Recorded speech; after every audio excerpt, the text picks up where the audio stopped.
How's it going, American History 2 students, and welcome back to another video lesson. This is Mr. Bell. This is day 164 of 180 of this school year as COVID-19 shut down day 36. This is your lesson for Friday, May 15th, 2020. Let's start with the warm-up, and then we're going to do the 6.3 notes. What was McCarthyism? It is spreading fear through baseless claims, aka lies, in the political world. It comes from Senator Joseph McCarthy and his tendency to accuse people of being communist without proof. Who is Alger Hiss? He was an undercover Russian who was he was an American, but he was working at the State Department, and he was given secrets to the Russians, and he was caught and sent and he was tried with treason. Remember, he's a traitor to his country. He's a snake hisses. What president developed the interstate highway system? That's Eisenhower. So I-85 was originally constructed, and all interstates constructed to transport the military if there was a World War III on U.S. soil. Fortunately, that never happened, and it's just used for travel. What was the GI Bill? This paid for people who fought for their country, mainly in World War II, to go to school and start a business, buy a house. They could pick one of those. Most people would pick school or house. Usually when it's referenced today, it's referring to paying for somebody's college if they serve in the military. So the first one, McCarthyism, is spreading fear using lies. Alger Hiss was a traitor at the State Department, gave secrets to the Russians. Eisenhower developed the interstate highway system.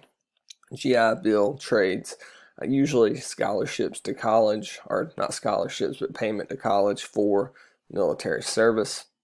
So let's get into 6.3 notes, federal civil rights. Before we do, just want to hit two things that were kind of maybe touched upon or glossed over in 6.2. I mentioned and taught letters from a Birmingham jail, and I mentioned that I have a dream speech. I highly encourage everybody to look up this speech on YouTube and watch it. I'm not going to force you to do it, but it's been restored and it's beautifully presented on YouTube today, considering it was from August of '63. This is the speech in which Martin Luther King defines what the civil rights movement is, what all the marches have been for, and sit-ins and boycotts, so that blacks and whites can live together peacefully. Martin Luther King Jr. sadly was assassinated on April 14, 1968. He was in Memphis. He was outside of his motel, and he was sniped by escaped convict and racist James Earl Ray. And he was there actually to speak on behalf of sanitation workers who were striking for higher pay, the majority of which were African Americans. You can visit this motel in Memphis now as a historical site. They really have not touched this since King was assassinated. The car that was parked there that day is still there. Get a sip of coffee, excuse me. So it's a very eerie sight indeed. Brown versus Board of Education ended segregation. It undoes Plessy versus Ferguson. It undoes separate but equal. The 24th Amendment banned poll tax. You're seeing kind of common law and amendments equaling the playing field. All this work, sacrifice, and bloodshed is paying dividends. So how did presidents handle civil rights, and how did they contribute? Truman desegregated the military because of the Tuskegee Airmen. Blacks and whites served together. Eisenhower was the leader during the Little Rock Crisis. So let's skip ahead and we'll come back to that slide. The Little Rock Crisis took place in the 1950s. Little Rock, Arkansas. Brown versus Board of Education had passed. The schools were ordered to be segregated. The governor of Arkansas would not allow the black kids into the previously all-white school, to the point that he deployed the National Guard to block these black kids from going into the school. The governor was Orville Favis. He was the governor of Arkansas at this time, infamous governor of Arkansas now. Eisenhower, who's a Republican president, who many people thought would side with Favis, doesn't, and he orders the National Guard step aside and the black kids be allowed to enter the high school. The governor says no.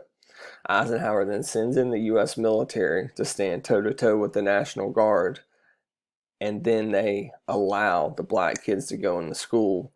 The only other option was to get in a fight between the state National Guard and the U.S. military. You know who would win that conflict, the U.S. military, of course. This was a big moment because it was the first time really a Republican had stood up for civil rights, which is usually in the past and moving forward a Democratic thing, but Eisenhower was very progressive on certain issues, especially civil rights, for a Republican, unlike Nixon, who would come later. JFK supported civil rights. A lot of the stuff that LBJ, his successor, will do, his vice president does after he takes over after JFK's assassination in Dallas-Fort Worth, were JFK's plans that he never gets to implement. He had black Secret Service agents, JFK. He appointed Thurgood Marshall to the lower court. He and his brother and attorney general investigated segregated buses and pushed for the desegregation of the busing system. But Johnson gets to do a lot because he is the president during the height of the civil rights movement. And by a lot, I mean the Civil Rights Act of '64 and the Voting Rights Act of '65. Just some things about Kennedy before we move on. And civil rights, this is stuff we mentioned here. Segregation and interstate travel, meaning hotels and motels and things like that were ordered to be desegregated. And we mentioned about the bus terminals and Thurgood Marshall. So this is the most important thing from this lesson here. The Civil Rights Act outlawed discrimination based on race, color, religion, gender, national origin. It was illegal to use racism in the workplace. The big thing, though, that is the game changer is the Voting Rights Act. This is what the Selma March was about. This is what it accomplished, as you see LBJ and Dr. King in the Oval Office here. It outlawed literacy tests. So there were no longer any obstacles as far as these ridiculous 100th percentile, open-ended type questions for African Americans to vote in the South, so they could vote a lot easier. And this allowed them to vote for people who would better represent them and push for civil rights rather than oppression. We also have the 24th Amendment, which bans poll taxes. You no longer have to pay to vote. So by the end of the 60s, all these obstacles were eliminated for African Americans to vote, and you start to see things kind of change for the better. It all comes at a price, though. All these leaders who stood up for civil rights were killed. If you look in '68, you had what's known as the worst year in American history by many. MLK is assassinated. A month and a half later, Bobby Kennedy's assassinated when he's running for president and looking like he will beat Richard Nixon. He was big for civil rights.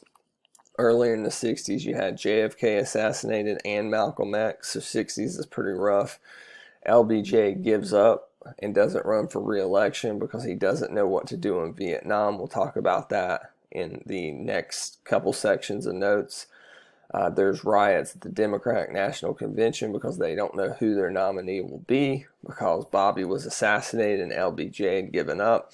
And in '68, Nixon was elected, who is a smart president but a terrible and corrupt human being. That doesn't mean he wasn't effective on some regards, but it just means overall not the best person. So '68 is a fun year to study. We'll get into a lot of this stuff when we talk about Vietnam.